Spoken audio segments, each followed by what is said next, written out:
Olá, tudo bem? Então, mais uma vez, agradecer a participação a quem estiver assistindo este curso de extensão. Dizer que esse curso de extensão é um curso com foco, uma introdução, né? Uma revisão da química orgânica, como parte de avaliação do meu estágio supervisionado em licenciatura química pela Uninter. O tópico hoje, então, seria o nosso último tópico, né? A gente vai fazer aí, então, um apanhado em relação aí polímeros sintéticos, envolvendo o conteúdo do ensino médio aí. E, a partir de então, estarei apresentando agora aqui uma breve introdução sobre esse tópico de polímeros sintéticos.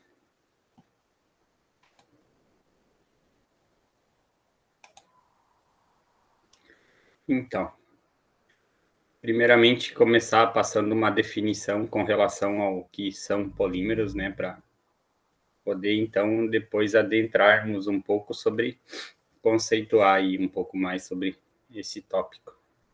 Então, polímeros são macromoléculas, né, elas são obtidas aí pela combinação de um número imenso pode ser até da unidade da ordem de milhares de macromoléculas pequenas, né, as quais são chamadas de monômero, né? Então, o monômero acaba sendo uma unidade de repetição e que vai formar uma macromoléculas aí da ordem de milhares, né, da junção desses monômeros. Então, o processo ao qual é feito esse polímero, né, essas macromoléculas aí, é denominado polimerização. E o número, né, de polímeros aí, tanto desenvolvido como o seu uso, né, aumentou de maneira surpreendente ultimamente, né, e hoje também não é muito, né, se a gente disser que a nossa sociedade está vinculada, né, a esses materiais, né, vivendo praticamente uma era dos plásticos, né. E então, esses polímeros, eles podem ser classificados, né, como naturais ou artificiais, né, caracterizado, então, como naturais, polímeros de celulose, amido, látex natural, a caseína obtida da proteína do leite, a seda, propriamente, né, fios de teia de aranha aí, tipo a proteína da beta-queratina, ou mesmo polímeros artificiais, como polietileno, politetrafluoroetileno, né, e o teflon, o nylon, a borracha sintética, poliéster, acrílico, né, que serão observados mais adiante da nossa explanação. Os polímeros artificiais, então, são denominados plásticos, né? E os plásticos são materiais artificiais, normalmente de origem orgânica, e que em algum estágio do processo de sua fabricação, né, eles adquiriram forma com a ajuda do calor, pressão ou emprego de algum molde, né? Aí podemos visualizar na figura, né, alguns exemplos de aplicações da utilização hoje do plástico, né, na formação de utensílios domésticos. Os polímeros, então, eles podem ser classificados aí segundo uma propriedade, né, termoplásticos, né, os quais são polímeros que podem ser fundidos por aquecimentos e que se solidificam por resfriamento. Seu formato pode ser modificado, embora estejam sujeitos a um grau de degradação química, o que limita o número de reciclagens, né, que pode ser repetida algumas vezes, né, então, alguns exemplos aí nós temos a celulose, a poliamida, o polietileno, policloreto de vinila, o politetrafluoroetileno, o polipropileno, poliestireno, poliacrilonitrilo, ou mesmo os termos rígidos ou termos fixos, né, que são polímeros infusíveis e insolúveis, e que adquirem por aquecimento ou outro tratamento qualquer uma estrutura tridimensional e rígida, com ligações cruzadas.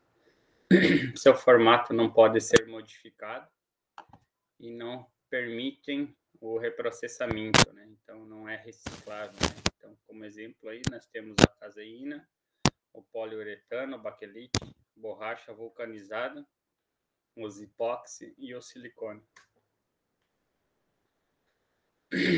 Então, a reciclagem de um termoplástico, então, primeiramente, ela consiste na regeneração de um único tipo de resina separadamente.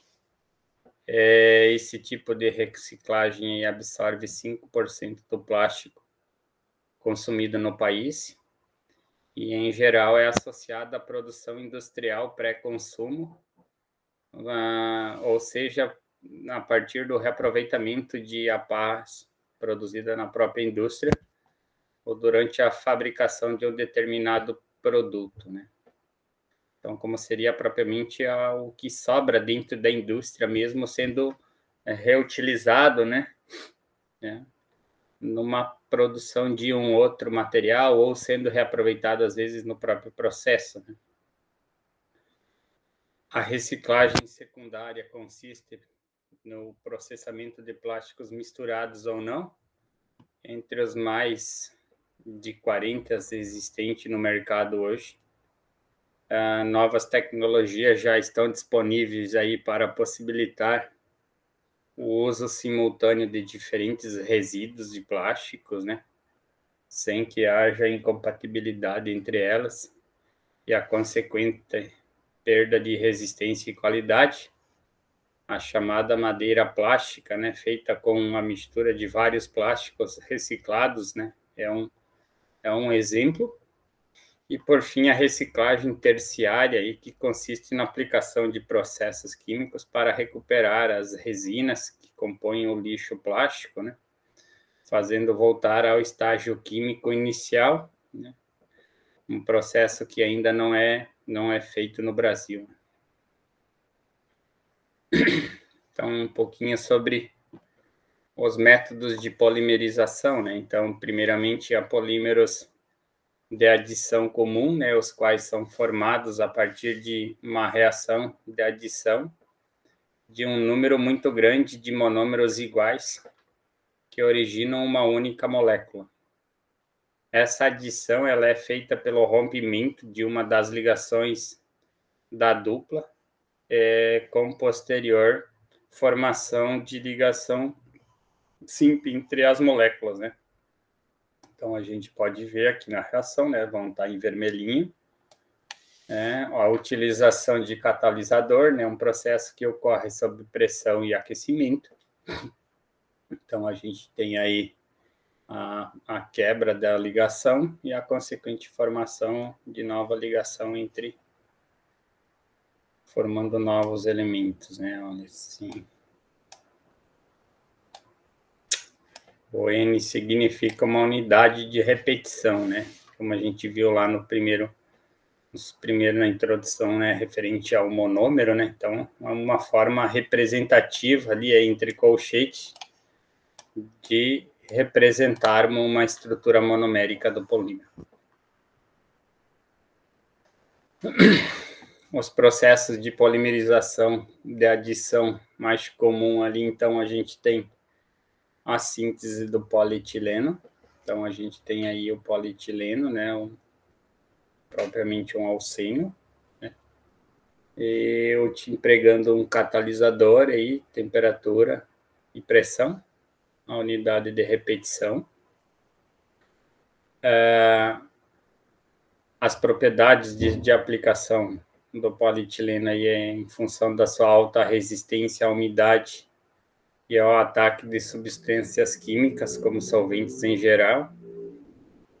Ele é de baixo custo, apresenta uma boa flexibilidade mais baixa resistência mecânica, né? Então, com isso, ele é utilizado aí para películas plásticas e folhas de embalagens de alimentos, embalagens de produtos farmacêuticos, recipientes diversos, tal, revestimento de fios, cabos, tubos, brinquedos, utensílios domésticos. O PVC ali, o policloreto de vinila, também aí formado por um etileno, né? Então a gente tem novamente o mesmo processo, com a diferença que ele tem a adição de um cloro, né? Policloreto de vinil. As propriedades aí são a resistência química e térmica, devido ao elevado teor de cloro. Então ele pode ser misturado a plastificante, né? PVC flexível ou não, ou PVC rígido. O PVC flexível é usado na confecção de calças plásticas para bebês, toalhas de mesa, cortina, chuveiro, bolsas e roupas de cor artificiais, brinquedos e estofamentos de automóveis. Já o PVC rígido é utilizado na fabricação de dutos e tubos rígidos para água, né, e esgoto. O politetrafluoretileno e o tetafluoreto de eteno, né? Então temos aí o tetrafluoreteno, né? Então a gente tem aí o alceno aí associado a 4-fluor, né? A gente tem aqui a representação da unidade monomérica, né? Utilizando um catalisador, né? Uma pressão, temperatura.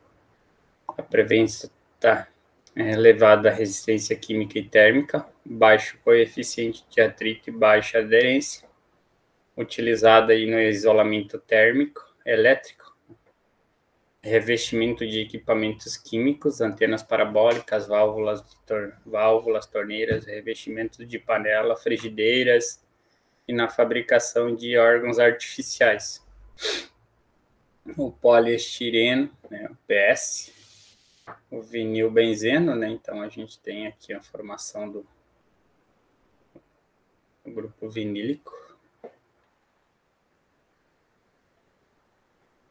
A gente tem a dissociação da dupla, né? E a formação, né? Então a gente imagina que isso vai estar crescendo, adicionando um ao lado do outro. É resistente a ácidos, bases e sais.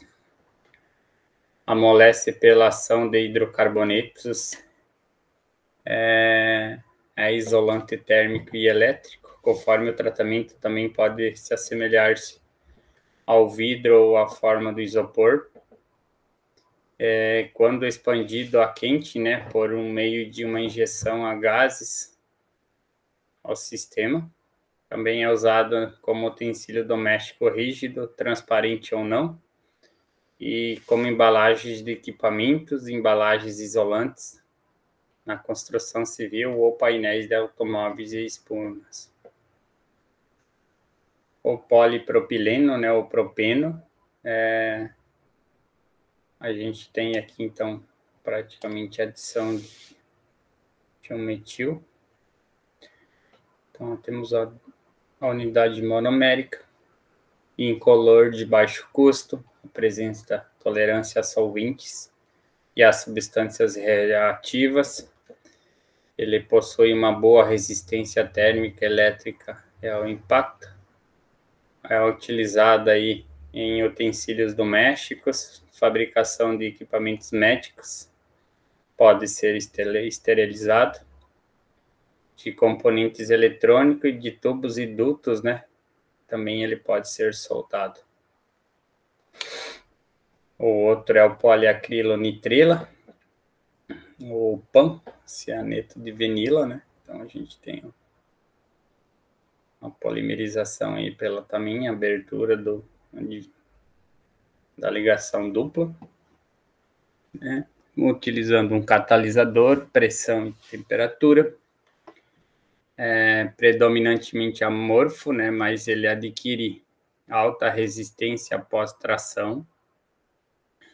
Quando as macromoléculas são orientadas numa direção preferencial, apresenta boa resistência a solventes. é inflamável e sua queima libera gás cianito, um veneno mortal. É usado na fabricação de fibras como substituto da lã e é a fibra sintética mais utilizada para fabricar malhas de inverno.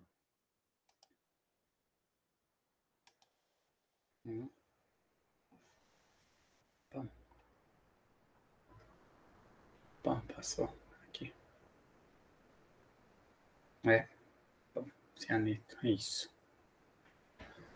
O polimetilmetacrilato, ou metacrilato de metil, né, então ele apresenta aí transparência cristalina, semelhante ao vidro, resistente ao intemperismo, né, agentes atmosféricos, a radiação ultravioleta e a ação de produtos químicos, atenção ao impacto e ao risco, é usado em painéis decorativos e estruturais para letreiros, decorações e partes de móveis, né? Sistemas de vidros de automóveis, pisos iluminados, translúcidos e janelas e capotas. Já o PVA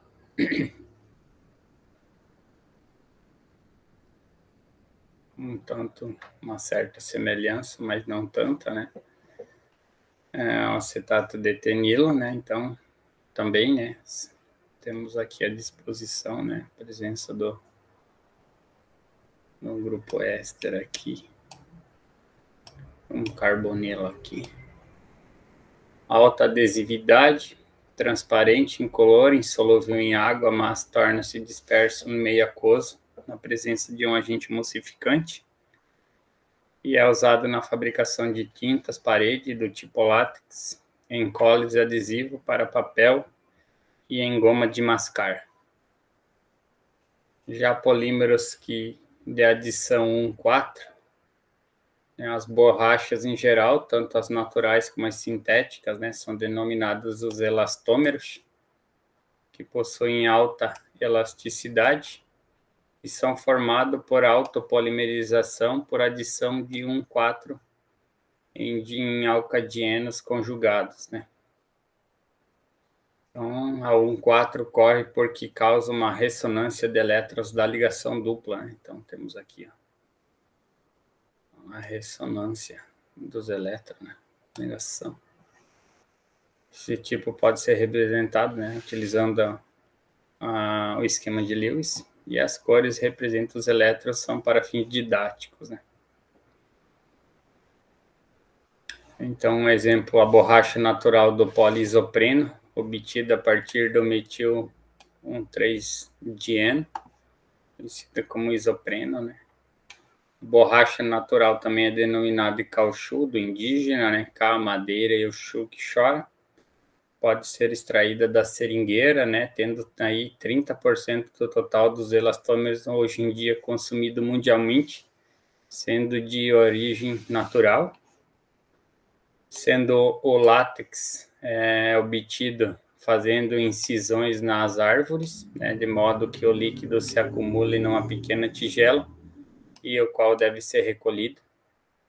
O látex, então, é transportado às estações centrais, né, onde é coado e recebe adição de amônia, que atua como um conservante. Aí o próximo passo, então, a borracha é separada por um processo conhecido como a coagulação, né? Em que ocorre quando se adiciona vários ácidos ou bases no látex. E a borracha, então, separa-se do líquido, né? Formando uma massa branca pastosa, e a qual é moída e processada, né? Para remover contaminantes e secar. A borracha, então, comercial é embarcada em fardos, tamanhos convenientes, suficiente e estável para ser estocada durante vários anos. A borracha sintética ou polibutadieno pode ser obtida a partir do acetileno, né? em duas etapas, né? Primeiramente pela dimerização do acetileno, né? Em que duas moléculas do acetileno associam-se para formar o vinil-acetileno, né? Então aqui a gente tem a junção. E no segundo momento, uma reação com gás hidrogênio, em que o vinil-acetileno reage com o gás hidrogênio e produz o monômero 1-but-1,3-dieno. A reação de polimerização, então, o monômero but-1,3-dieno, formando o polibutadieno.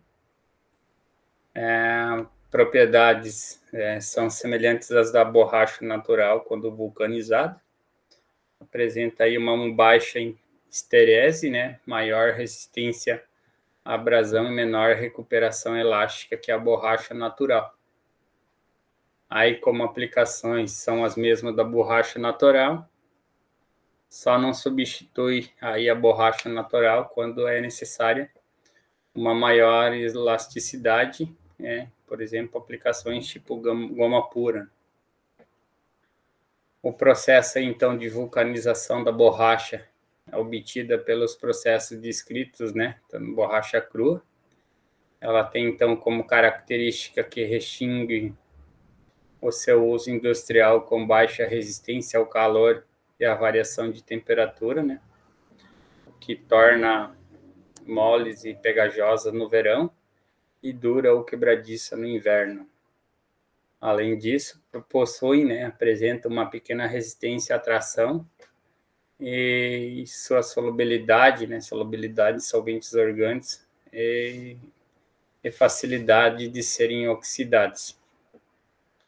Então, para que possa ser aproveitada mais industrialmente, né, é necessário submetê-las a um processo aí denominado vulcanização, né, o qual consiste aí na adição de 2 a 30% de enxofre à borracha sob aquecimento e na presença de catalisadores como o litargílio, e que forma aí um polímero tridimensional com enxofre, servindo de ponte entre as cadeias carbônicas. As ligações duplas, então, na molécula da borracha são importantes no processo de vulcanização, né? Porque tornam os hidrogênios alílicos, átomos que estão ligados a carbono vizinho, né? Carbono da dupla, altamente reativo, né? Então, na vulcanização, os átomos de enxofre, aí, então, eles tomam o lugar desses hidrogênios alílicos e estabelecem as pontes de enxofre que ligam as cadeias do poliisopreno. Essas pontes de enxofre, então, em proporção não muito acentuada, elas constituem ligações flexíveis entre as moléculas e, com isso, permitem, né, o deslizamento de uma sobre a outras, sempre que uma força externa estique este objeto, né? Então, de certa forma, agem como amortecedores, né? Então, cessada a força, ela retorna ao seu estado inicial. Aqui estamos como exemplo, né? A borracha crua, né? Não vulcanizada. E aí as moléculas deslizam umas sobre as outras e podem se separar, né? Quando a borracha é esticada. E o que pode romper, né? Então, o que a gente está vendo é um rompimento aqui, né? Então, aqui a gente tem as moléculas de enxofre sendo adicionadas, né? E aí, quando ela é esticada, né? Elas dificultam o rompimento, né? Então, quando ela estica, o material aumenta a sua resistência. No final, se soltar, ela retorna, né, ao seu estado inicial. Então, a rigor, né? A questão de elasticidade, né? Então, entre a borracha vulcanizada e a crua, né, não há diferença alguma. A borracha vulcanizada aí, né, ela retorna rapidamente ao seu formato inicial em relação à borracha crua, né? E com isso ela aparenta-se que ela tenha mais elasticidade. A quantidade aí de agente vulcanizante de uma borracha aí varia de acordo com o tipo de aplicação do material, né? E aumenta-se a proporção, né, de enxofre a elasticidade diminui e a dureza da borracha aumenta.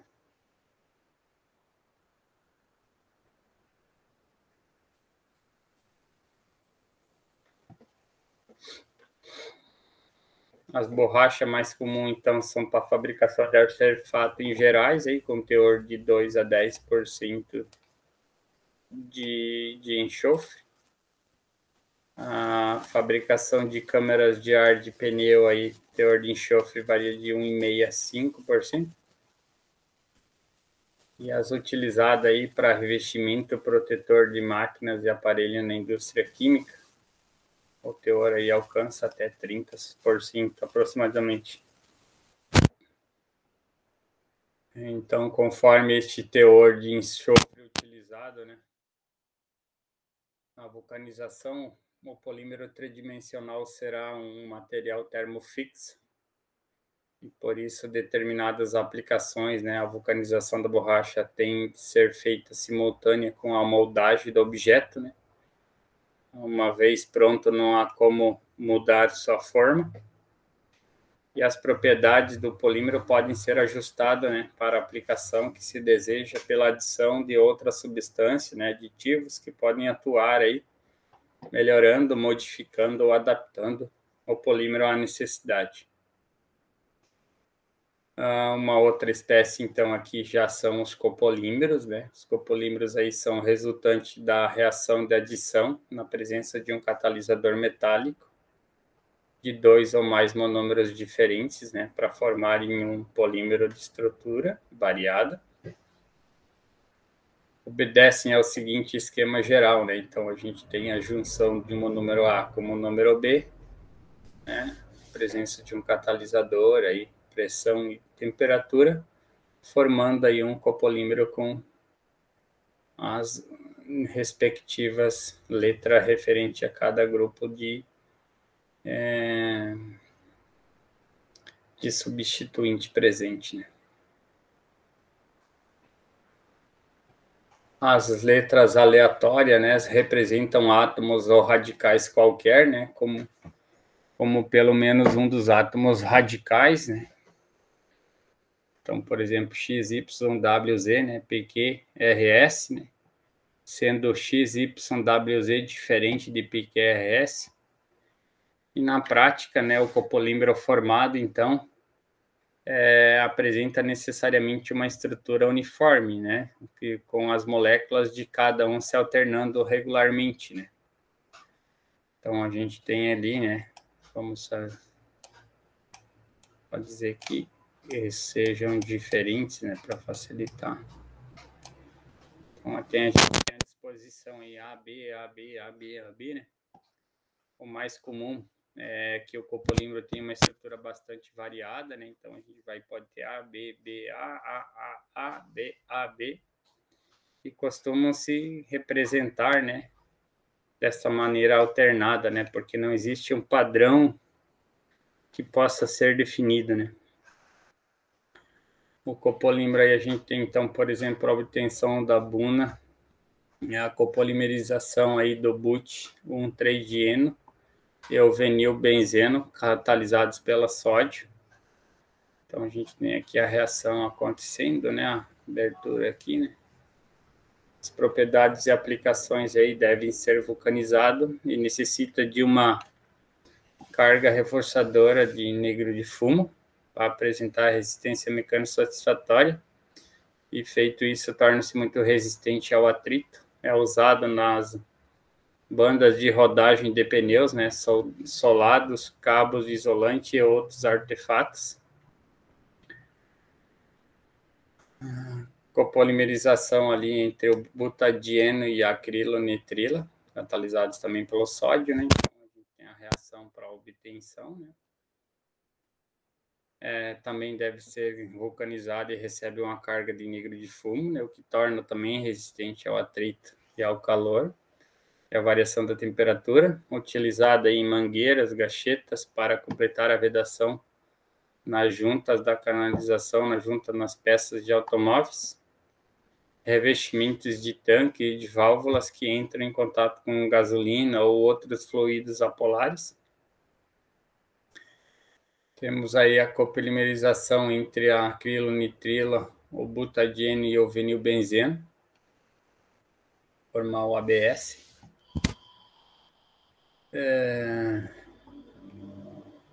Então temos aí a reação para obtenção, né? Que vai ter aquele esquema do... E aí vai formar a ligação, né? Ficou radical com a ressonânciazinha que vimos antes. A formação da ligação, né? Entre aqui. Um polímero que possui uma elevada resistência térmica, elétrica e mecânica. É utilizado na fabricação de painéis de automóveis, telefone, invólucro de aparelhos eletrônicos e em embalagens.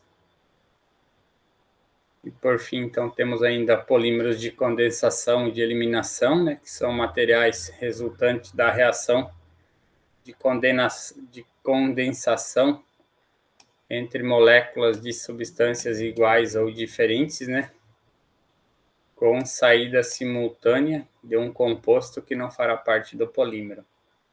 Então, na maioria dos compostos, dos casos, o composto liberado é a água, mas também pode ser liberado cloreto de hidrogênio, cianeto de hidrogênio ou amônia, entre outros. Um esquema geral, então, com relação à representação, considerando uma molécula de água sendo eliminada, que é a eliminação. Temos, então, o seguinte, né? Então, temos aqui hidroxila. O monômero A aqui, reagindo com o outro monômero, né? A gente tem essa hidroxila desse monômero que irá reagir com o hidrogênio da outra e liberar a molécula de água, né? A condensação, então, apresenta uma estrutura uniforme do tipo AB, e por isso não podem ser chamados de copolímeros, cuja estrutura é irregular, né?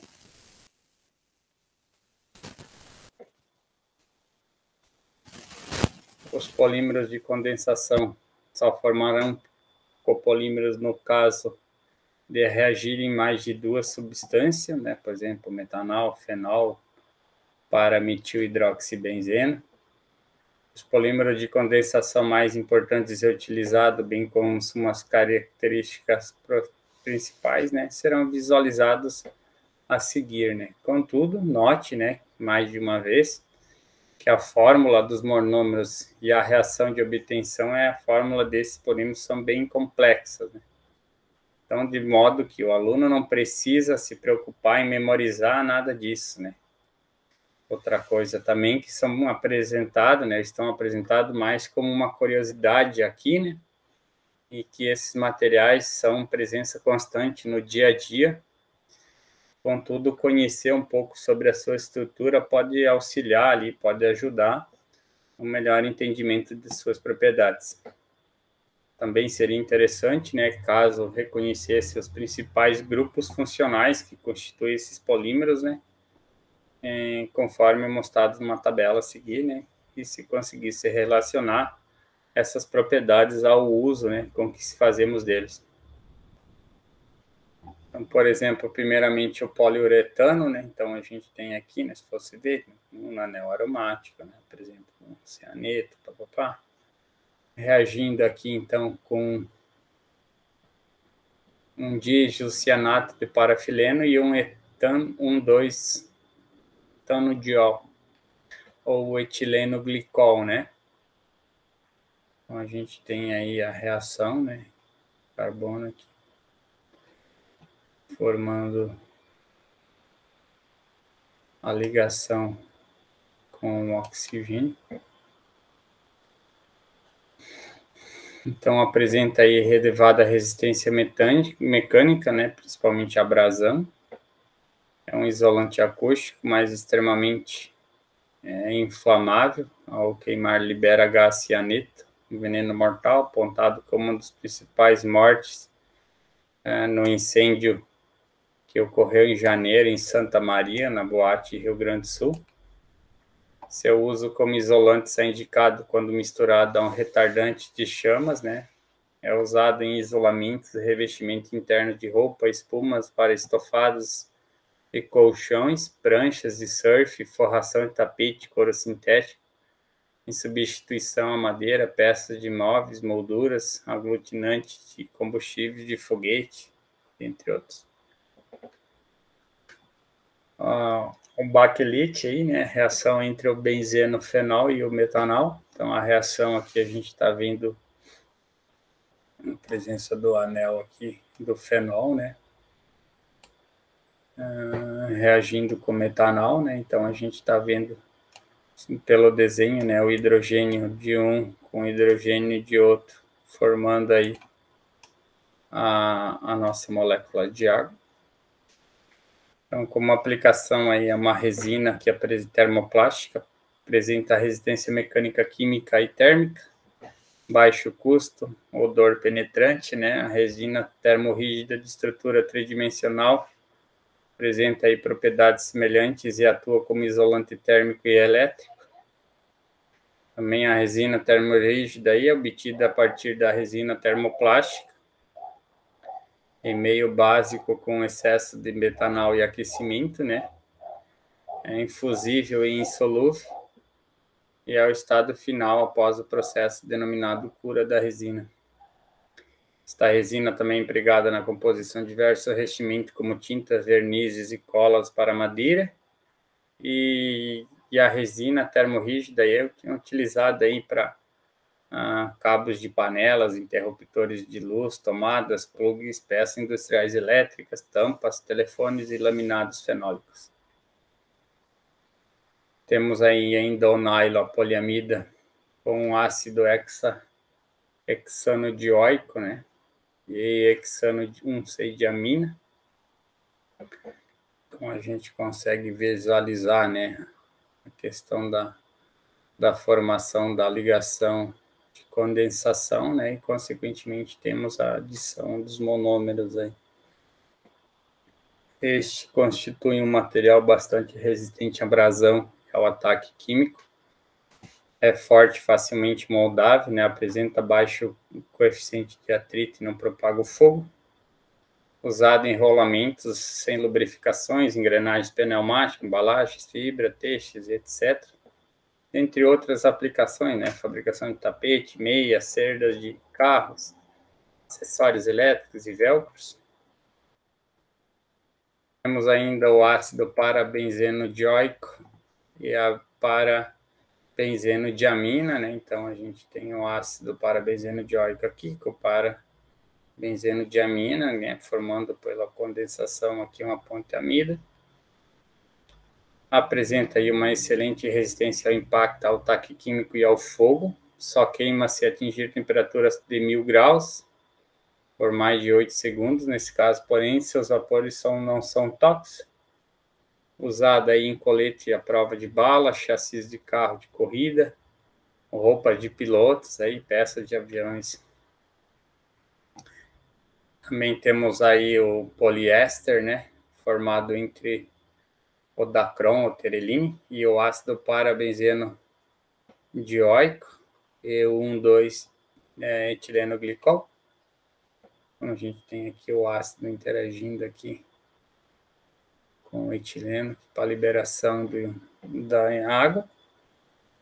Possui aí uma alta versatilidade. Não, esse aqui que é o ácido, desculpa a confusão, né? Esse aqui que é o nosso ácido para benzeno dioico, né? Esse aqui é o nome dele, né? Um poliéster que está formando aqui, né?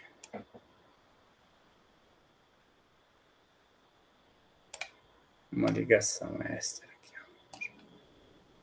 Éter e éster, ou não? Tem grande versatilidade.